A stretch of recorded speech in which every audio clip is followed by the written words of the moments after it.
encouraged by the friends, some strangers, some students, and some situations. I begin today with a series by the name Samkhya with Suchitra. So, welcome to Samkhya with Suchitra.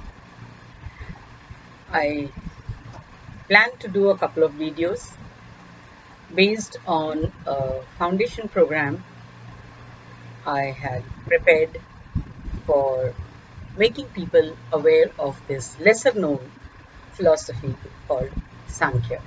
It is one of the Shad Darshana. Indian philosophies are divided into two categories: those that follow the authenticity and accept Vedas as their authority, and those that do not accept the authority of Vedas, Astika and Nastika Darshana. The Astik Darshan are six in number and popularly known as Shada Darshana. Shada meaning six. Sankhya is one of them, and it is found that uh, historical evidences by way of checking out references where Sankhya has been referred to in other philosophies. Sankhya probably is the oldest and parent of all other philosophies, and it is often considered dry by many people, and there are not uh, many who study it. So, among those who study it, also, there are most who consider it dry and find it hard and difficult to pursue. But those who are in the field of yoga, the Shadadarshana, they are paired kind of. Sankhya is often paired with yoga. If one has to understand its relationship with yoga, I can put it very, very simply, saying that Sankhya is why of yoga, and yoga is how of Sankhya. Yoga is a technology, and a technology has to have an aim and purpose. Maharshi Patanjali is responsible for uh, creating authoring the Yoga Sutras.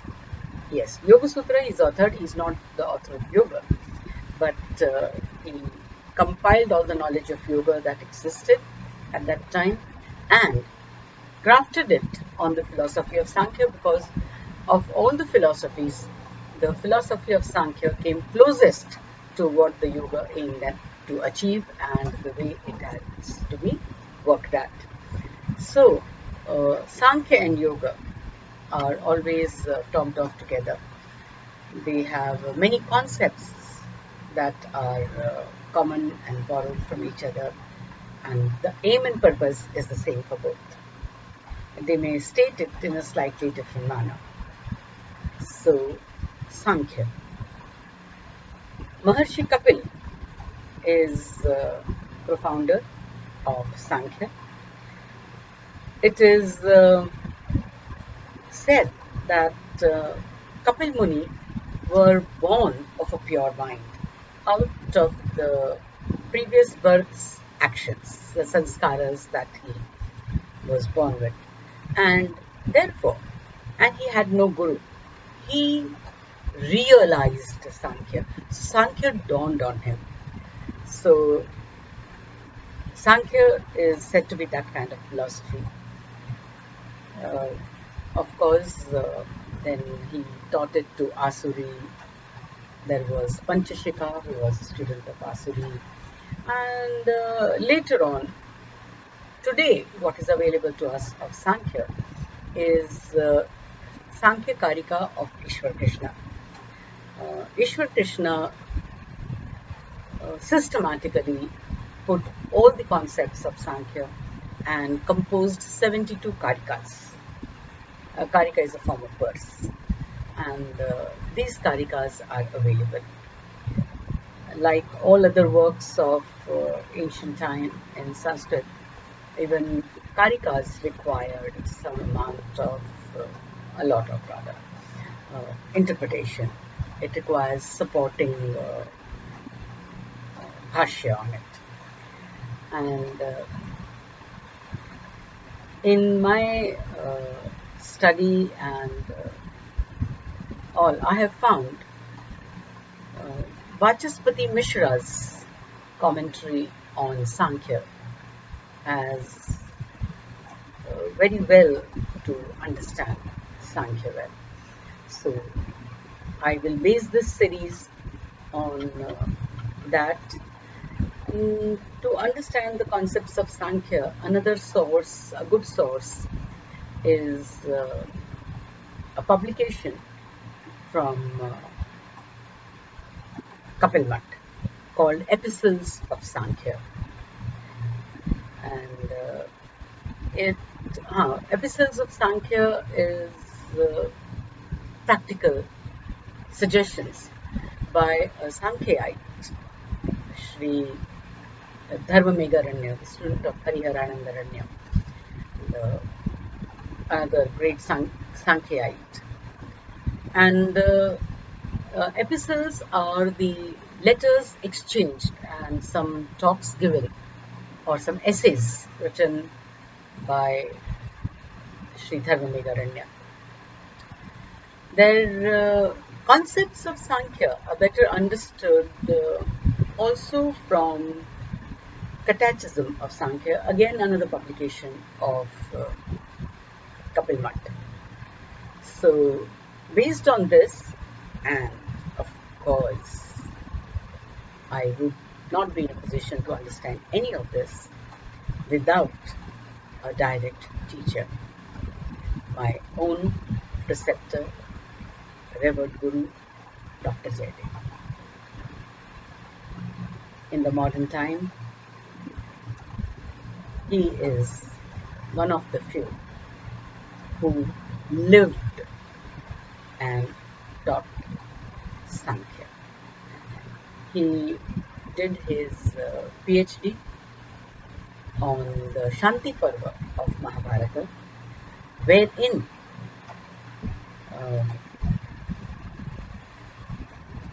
on deathbed, Yudhishthir is given lessons in Samkhya by Pitama Bhishma.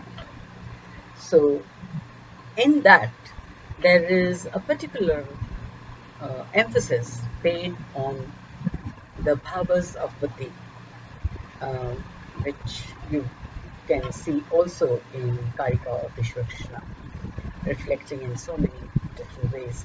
But the way Dr. Jayadeva, under the guidance of his father also and his guide, PhD guide, he created such a simple process of communicating this as yoga education to the world.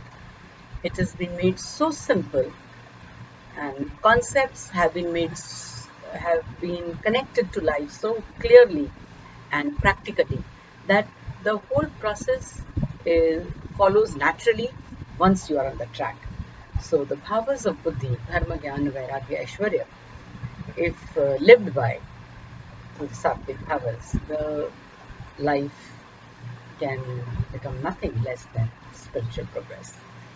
So my journey of study of Samkhya started by way of contribution towards the Cyclopaedia Volume 2, published by the Yoga Institute, edited by Dr. Jayadeva. Under his guidance, we did the research, and gradually we didn't even realize, I think, that we were imbibing so many elements of Samkhya.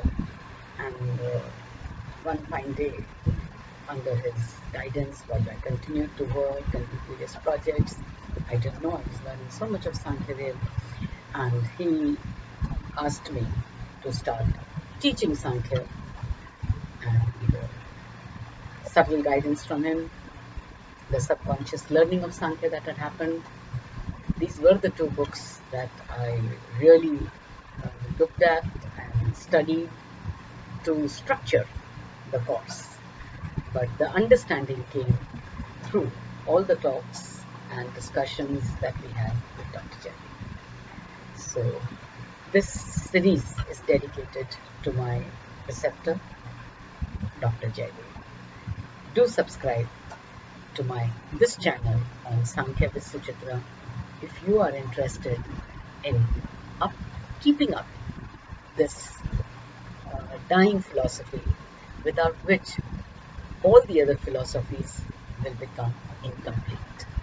So let's keep it alive, be party to keeping this culture alive, and this study of mind, the secrets of the mind, the way it works, and how everything can be made use of for the purpose of ultimate happiness, eradication of all types of pain. That is what Sankhya is all about.